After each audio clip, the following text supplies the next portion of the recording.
Good evening, gentlemen. This is Zaki from SIS. I work with SIS as the Chief Information Officer with them. And I'm here to address the solutions that are provided by SIS. the the kind of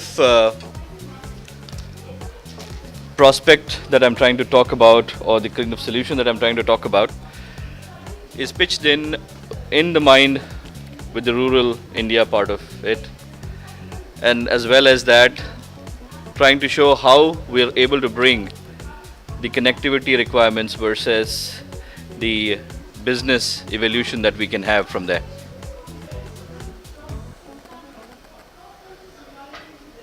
The theme of my discussion would be video is the new voice, and while we go through the next slides, I will prove, or I'll try to show you how we're trying to get that situation. The value proposition that we offer, we are the first telephony service in India which is partnered with BSNL as the core service delivery into a JV kind of a platform, so that we deliver video services to the entire country. What is the market potential that we are working on is nearly 30 billion broadband customers that we have as of today, versus what we have named the project called VVOBB, can be the largest setup across the globe for video telephony networks. We bring a social benefit which is promised by the Universal Service Obligation Fund of India to provide widespread non-discriminatory access to quality ICT services. Sustainability, I mean, it's a paid service, hence a lot of application that can be deployed on that. I mean, it's like, I hope I'm audible. Yep, hello, that's fine.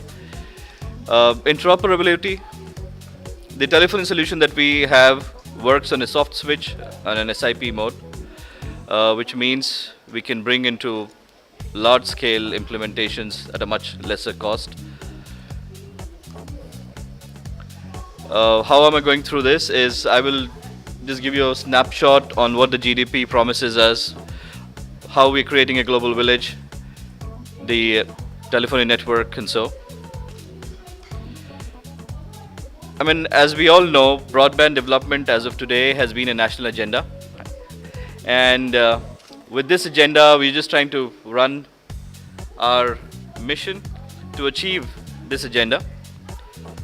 Where we stand in terms of business versus the GDP versus how the market positioning is, I'm sure we all are aware of that. But what we're trying to say is, if the broadband is growing, where is the rural India standing with that? How does the economy go? How does it move? What are the key indicators? How the World Bank positions these? What are the World Economic Forum's recommendations of network being available versus where we stand? I mean, if you know today very well, lots of countries are within the first 100 ranking on the World Economic Forum's list of criterias. Who are the people who are enabling this? Are Indians, but our own country is not at that level. We are not among those 1 to hundreds. The urban India has seen that growth. There's a lot of broadband that has come in place. People are using it. But the whole point is the revenue still generated is not as much that we should have had. And how about the situation in the rural country? I mean, the rural part of India does not even cover, 50% of what we have. And what we look at doing is trying to bring this market into evolution so that smaller solutions, smaller machines can be deployed with a video telephony network. The revolution that we are talking about is video and voice over broadband network. This will be a platform for rural and urban synergy. It will facilitate,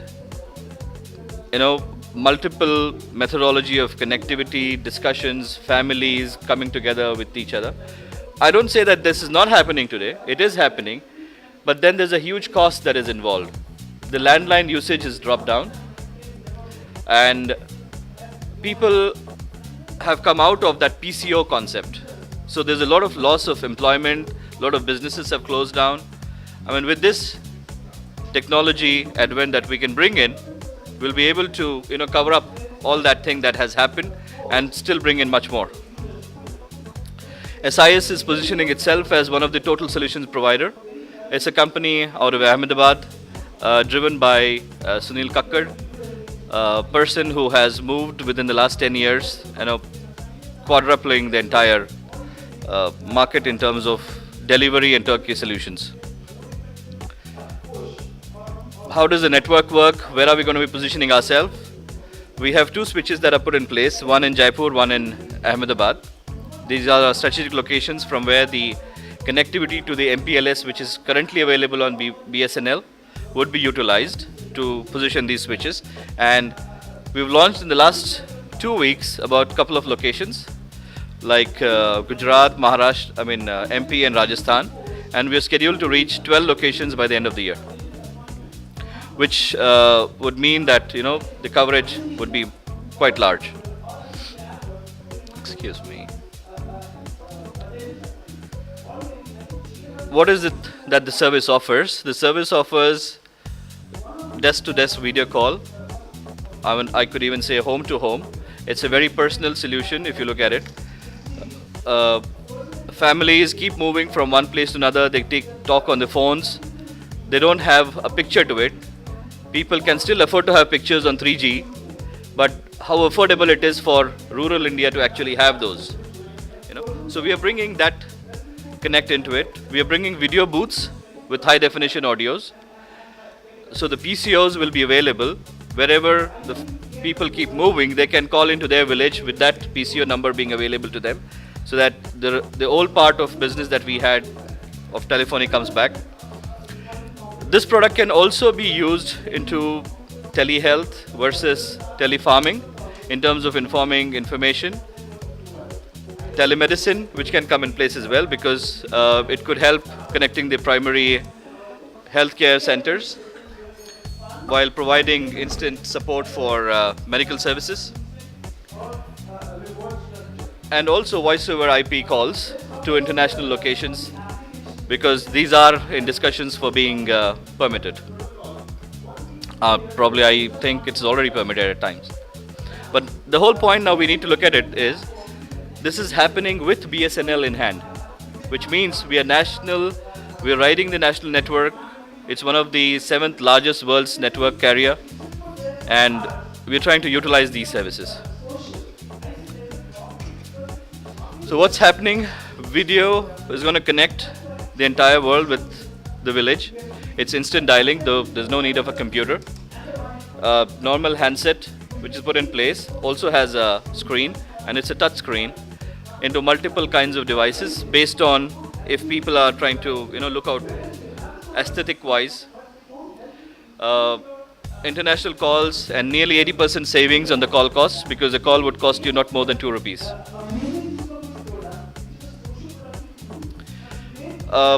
What are the applications that we can bring there? One is video calling, connecting the entire set of people, the families, the sons together in one place.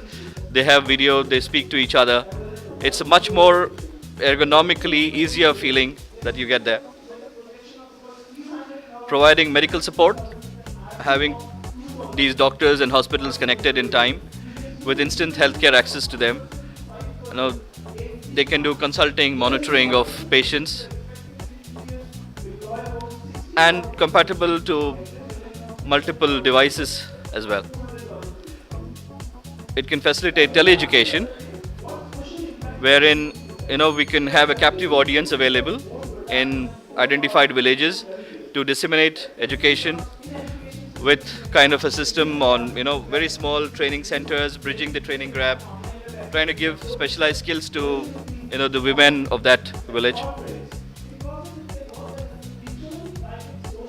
The application that it has been put on use as of now is Sarva Shiksha Abhiyan, district primary education, where we have tried to showcase these capabilities of the application. Like I said, bringing back the PCO days,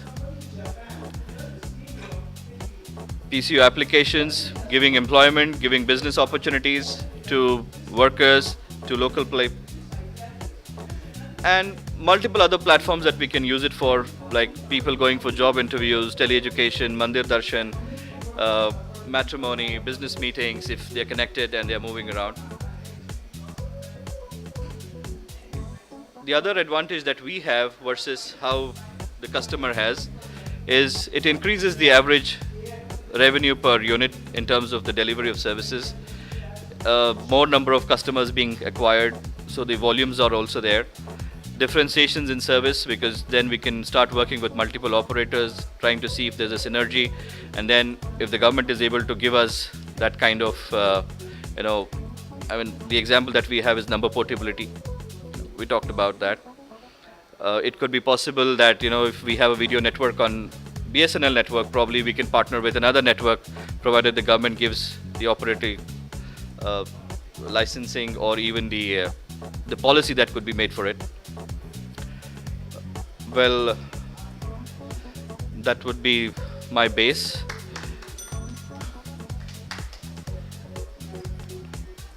Anything that you would like to personally ask me in terms of... What is the name of the JV you have with BSNL?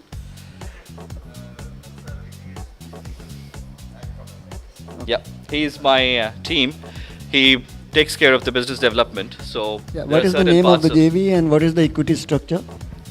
No, JV, well, here he has told JV was a prospect of... I want to bring out that this is a wrong claim. There's no JV between SIS and BSNL. Right, so that's basically it is joint go-to-market and it is co-branded services, value-added services. That's a different issue, right? Secondly, my question is that in this innovation, what is the innovation? I mean, is it different than Skype? Is it different than I can use internet to have a video conference? I can take that. Top to top, I can do it on mobile today on my iPad. So what is the innovation? No, we are talking about rural India. I mean, iPad and iPhone kind of equipments that are there are... Cost of your handset? It would be probably again based on how BSNL would provide these services. Boss, be frank. Because if I don't know if you are going to cost me more than my iPhone, why would I use this? Well, see, it has a commercial and technical. Technical, right? yeah. So what the jury would like to know, what is the technology innovation vis-a-vis other solutions? Secondly, if it is similar in technology, because SIP is being used for last 20 years. Very much, yes. Right? So it's nothing new. SIS has done, right? And if there's a commercial advantage, then I should know what is the CP cost vis-a-vis the other devices on which I can have video conference. See, number one, when you talk about the technology, yes, it is on open standard of SIP part, but that is a platform what you get. What is more innovative is that how it is going to be utilized, what kind of services are going to be provided by it. So that when I talk about providing video and voice over broadband services, there I can say that yes, person who is a computer savvy or techno savvy can use it through computers, what you are saying in Skype kind of an environment. But when we talk about this kind of solution where even if it is a non-techno savvy person, they also can do it. Lot many places where you need face-to-face meetings can be replaced with this, where you might not be primarily going with Skype kind of an environment. Over and above that, most importantly, it is on a wired line broadband so that you have a quality of services. Over and above that, when we talk about quality of services, here we are creating a PVC, private virtual channel, whenever we are connecting on a video call, so that you do not have any limitation on whatever kind of bandwidth capacity you have or a dongle capacity you have on uploading or downloading the things. That's another thing. Over and above that, number of applications which can be place on this, teleeducation if you talk about, telemedicine if you talk about, or even if you talk about face-to-face meeting, which can be a replacement of a video conferencing, which is high-end solution, can be replaced with this. That is having a computer, it costs a lot in terms of those.